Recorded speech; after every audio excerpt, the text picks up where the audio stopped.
Akkam jirtu? Nagaadhaa. Galata Waaqaa. Maqaan keessanii jira. Lammeessaa Warqinaa. Mee maalidha maal taatan waan rakkattanitti maali? Miila kanaa.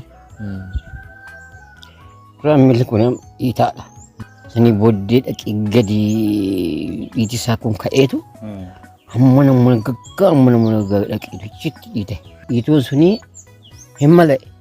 Raammoo keessaa yaa'e. Raammoo kana baay'een eegu na gargaaru hin jiru.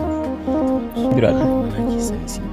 Na baqattee bakka sababii kanaan baqattee dhalan qabu.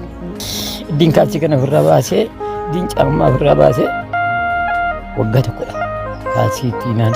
Maaliifachuu hin dandeessan? Baqa tiina ta'a ka. Akkamitti moo lafa deemu? Uumaa kana qabadhee ishee kana jabatee kana qabadhee mukoon koo amma gaaba. Dandee xinnoo yoon taa'aa tures nan lawwaasaa nan dadhabaa waan jedhudha. Waa hujuus. Mana yaalaan deemu. Amma miila koo kana kan namni na baqatu.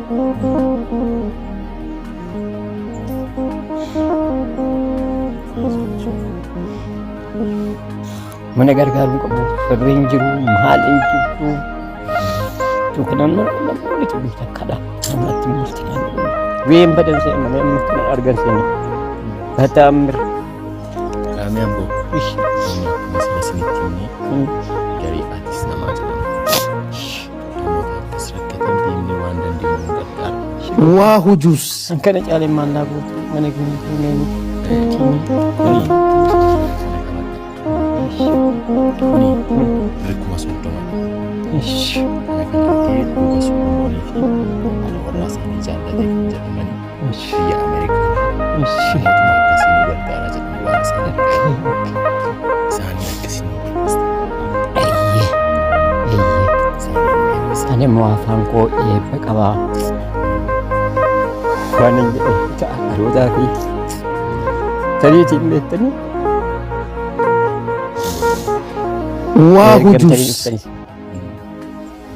Mana san isaaniin Waaqayyo Waaqni Israa'el Waaqni hundumaa danda'u Waaqa ulfa kan uume umurii isaanii jireenyaan ga'aniif umuriin isaanii bara amma bara baraatti dhalli isaanii naafa eebbifamu. Waaqa irratti simannaa guddaa isiniif haa godhu.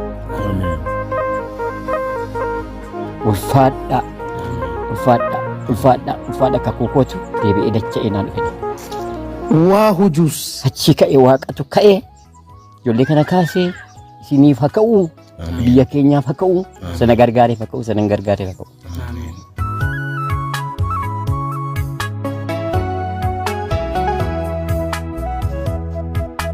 Haa jiraadha, hafaa, eebbifamaa.